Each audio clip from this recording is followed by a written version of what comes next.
We're now going to look at the first stance, and our first one is called horse stance or mabu.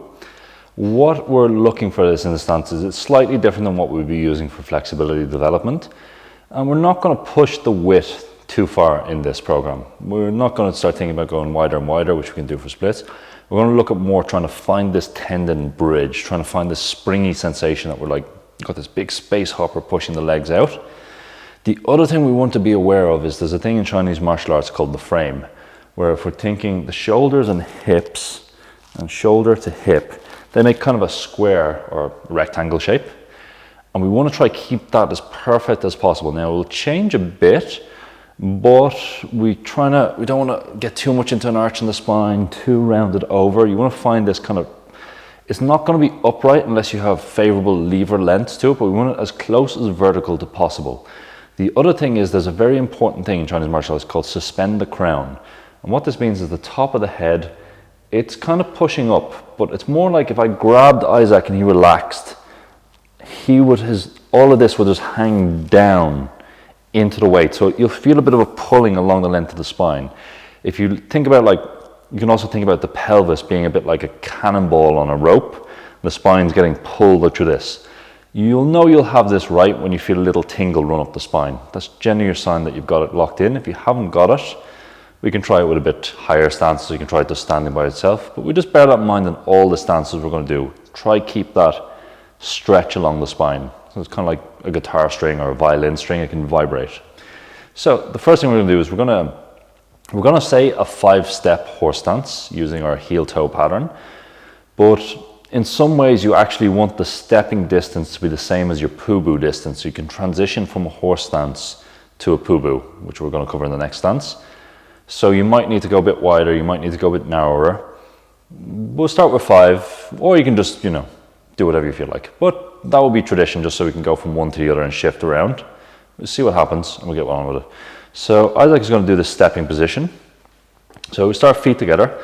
He's going to go heels out first, heels out, toes out, heels out, toes out, heels out. Now, you want to play with the foot alignment. Traditionally, and in Tai Chi kind of competitions, you will be marked if your feet are not perfectly parallel.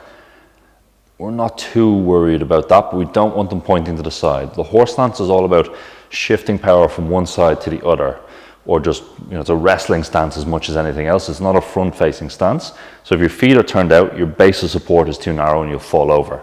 So we still need them side on, but you can also think of it like a shuttle run. I'm going forward, step, turn direction, this idea. So just think about that with your foot placement. So the other thing is we're going to coordinate the hands. We don't normally talk about this in our horse stance videos, but we're going to do this. Now for style points, we're going to use a sword hand mudra, aka the peace sign. And we're just going to think about reaching out the tips of the fingers and trying to stretch out along the arms. At the same time, we want to keep the elbows not up here, but pulling down and using the lats to kind of pull and give us something to stretch against. At the same time, we'll squat down. So I'm just going to put the hands up. He'll squat down and stop there. We don't want to go too deep. So this is our base position. Now, don't worry about the height too much. Just worry about getting it right. If your stance is up here, that's perfectly fine. If you feel this connection on the inner bridge, that's what we're going for. It doesn't have to be super deep. If you go too deep, you'll actually lose this connection. So we always want to stay almost slightly over parallel for this kind of stance training. Then come up, and then same thing, hands come back down. We're just going to do, this is our first one, this is part of our warm-up. So we go up, squat down, hold 2, 3, come back up. You're going to do 36 of these.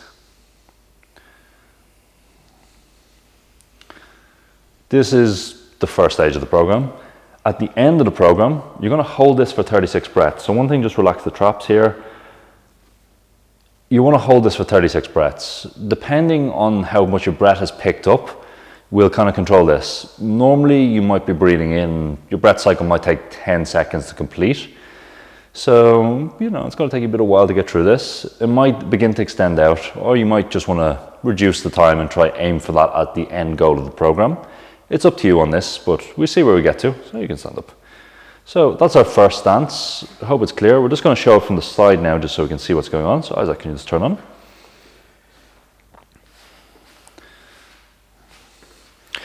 Now, coming from the side, if eye goes down, one of the things we want to get in is that if there's a line connecting the heels, we almost want the spine to be straight down on top of that line, which means your knees might need to go further forward, or your legs might need to pull back using the glutes. At the same time, we don't want to stick the chest out too much. We want to try to keep the spine not flat, but just neutral. Whatever your standing spine position is, we want that to come down. At the same time, there can be a tendency, the ideal classic technique is vertical torso. Not everyone can do that. Depending on your length, you've got to work with what you have. So if you find you're leaning forward a bit, that's okay. Don't compensate by arching the lower back to get the chest up. Just keep the spine straight and just think, okay, I'll try and improve it. I'll try to sink the hip a bit more. I'll try to come forward. And eventually you'll find your horse stance. It's not my one, it's not Isaac's one. Just work with what you got, but just don't compromise this overextended spine position to get a straight spine. Or no, we want a straight spine. We don't want to compromise it by arching too much and doing weird things with this. We want, cannonball spine, stick spine, that kind of thing. So come out. So we'll leave that with you and just look at the next stance.